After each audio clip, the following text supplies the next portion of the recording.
There's a recession expected in America and Europe. China has witnessed its slowest growth rate in decades due to draconian lockdowns.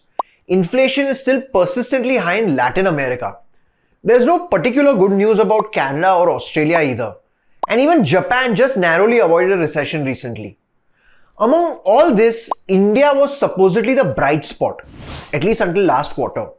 But if the latest figures and our ex-RBI Governor Raghuram Rajan are to be believed, the bright spot just got a whole lot dimmer.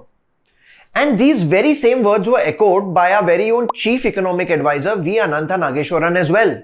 So join me for today's video where I explain to you how India's GDP has nosedived in the latest quarter, the concern expressed by Raghuram Rajan, and his hard-hitting questions addressed to SEBI and the government about the Adani issue. And guys, if you enjoy such videos, please be sure to hit that like and subscribe button for more such financial content. Mr. Raghuram Rajan has always been opinionated and critical of the BJP-led NDA government at the center. And maybe that's a good thing, because few others in India can be critical. Just look at the latest income tax surveys on BBC offices after they released a documentary showing our Prime Minister in bad light. Of course, we do have exceptions like Subramaniam Swamy, who despite officially being with the BJP, is somehow openly critical of them on some issues. I find that an anomaly. But I digress. Raghuram Rajan hit the hammer on the head recently when he brought up the topic of our latest GDP growth figures. Everyone thought India was a bright spot in an otherwise gloomy world economy. And to be honest, our GDP growth in the second quarter, which was the July, August, September period of 2022, was a healthy 6.3%. So it was expected to continue on the same lines. But lo and behold, in quarter 3, which is the October, November, December period of 2022, our GDP growth rate dropped to a mere 4.4%. This prompted Mr. Rajan to use the phrase Hindu growth rate in reference to our economy. Now, before I move forward, let me just be clear that this is not a derogatory term by any stretch of imagination, but it does have a cultural reference. Let me explain. The term Hindu growth rate was coined in 1978 by economist Raj Krishna, who was a teacher at the Delhi School of Economics. Basically, India had a very poor GDP growth rate which ranged from 3.5% to 4% from the 1950s to the 1980s. And it continued irrespective of change in governments, wars and other crises. This made Raj Krishna think of it as an inherently cultural phenomenon, and hence he came up with the name. But the growth rate during that era could be attributed to socialist policies, state control and license Raj, which was eliminated in 1991 when we opened up our economy.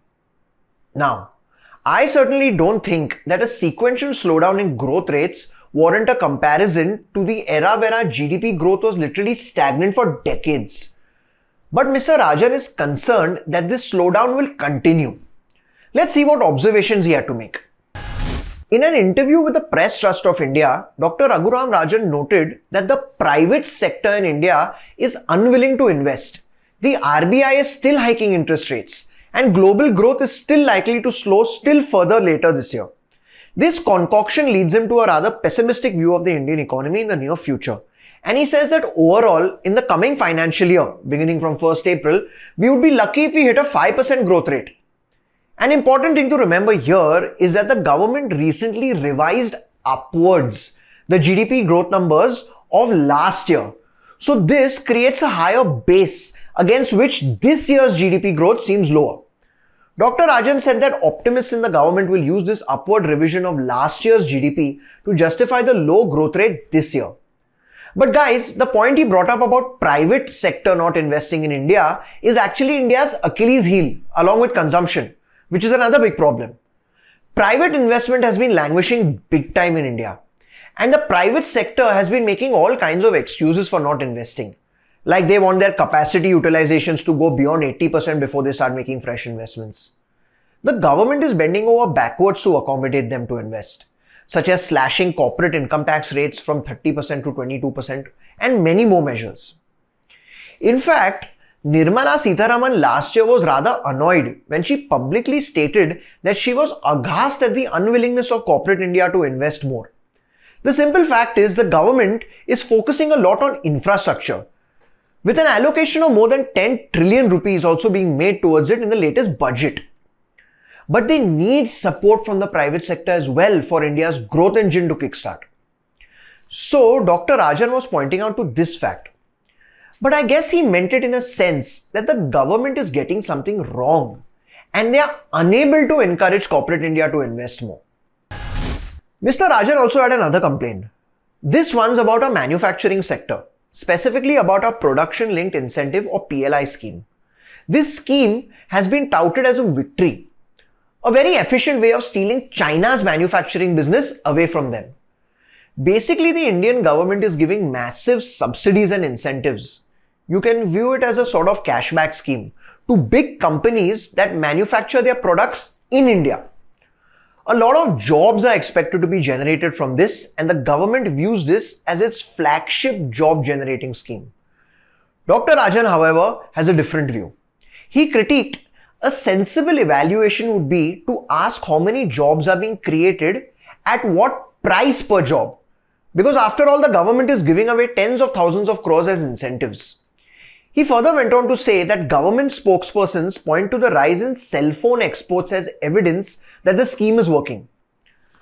But if we are subsidizing every cell phone being exported, then obviously exports will show a rosy picture. The key question, he says, is how much value is added from India. It turns out very little so far, he concluded.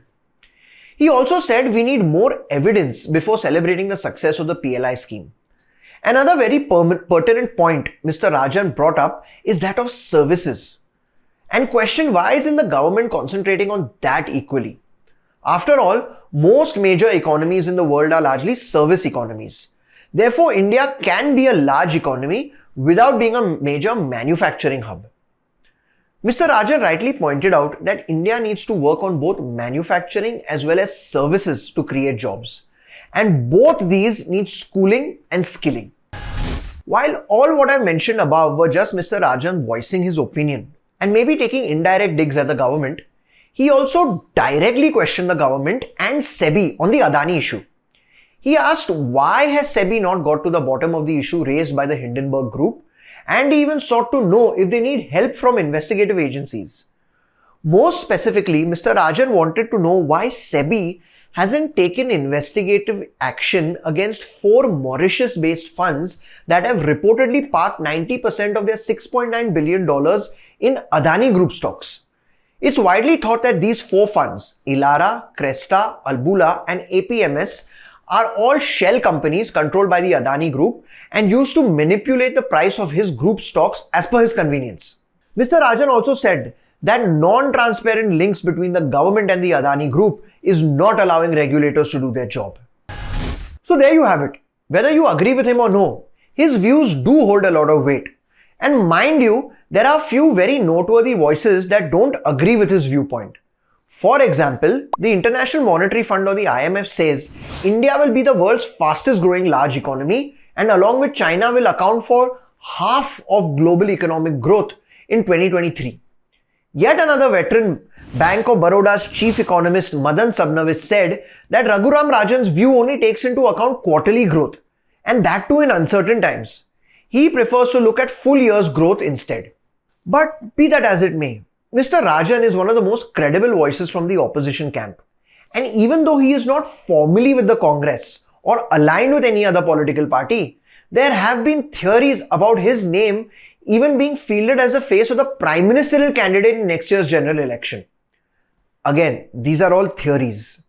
But whatever said and done, like I've mentioned before, when Mr. Rajan talks, people just stand up and listen, even if it's members from the BJP camp.